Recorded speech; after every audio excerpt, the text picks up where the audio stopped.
It was just another normal day of school. I think I was in 10th grade. I want to say it was right after third hour. Anyways, it was lunchtime, so my friends and I were goofing off like we always would.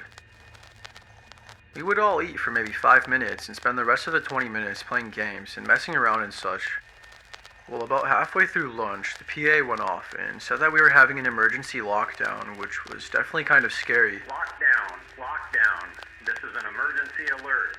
Please follow lockdown procedures. Go into the nearest room or building, lock the door, and turn off all lights. Because usually, if it were just a drill, then the principal would say that, or at least warn us before so we knew to expect a lockdown in the near future. I vividly remember Mr. Harrison sounding a bit panicked when he announced the lockdown too. My friends kind of thought that was part of his gig to make it seem real, but I had a bad feeling about it. Now, this is probably the dumbest thing I've ever done in my life, and I still honestly have no clue why we did this, but after they shut the school's power off, my friends thought it would be funny to sneak out of the cafeteria through a side entrance that led upstairs to one of the main hallways of our school. I decided to tag along with them just because. I'm not really sure, I just did. After walking around for a little bit, we all split up, and at this point it was only me and Andrew. Our 3 other friends ventured off by themselves somewhere. It was so dark in the hallways that we could barely even see what was in front of us. The only source of light we had was coming from the sun shining through the windows. But even then, it was a pretty cloudy day, so the outside didn't have much light to offer us.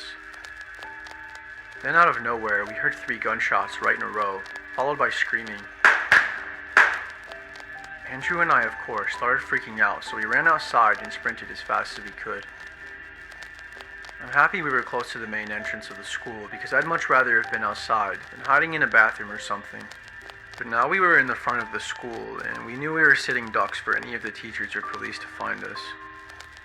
We didn't want to get in trouble for sneaking off when we shouldn't have been, so we ran behind the school and headed straight for the woods. We had to run across the soccer field to get there, but we made it across without being seen. Then we heard police sirens getting closer.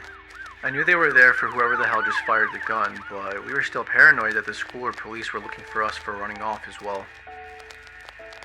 I've had friends who have gotten into some trouble for truancy before, and I was definitely on edge about everything that was happening in general, as any normal person would be.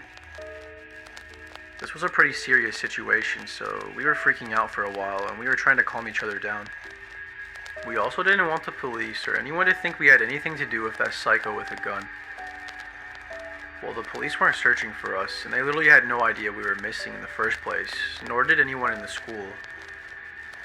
But we pushed our luck by continuing hiding because eventually the police found us as they were doing a required sweep around the premises.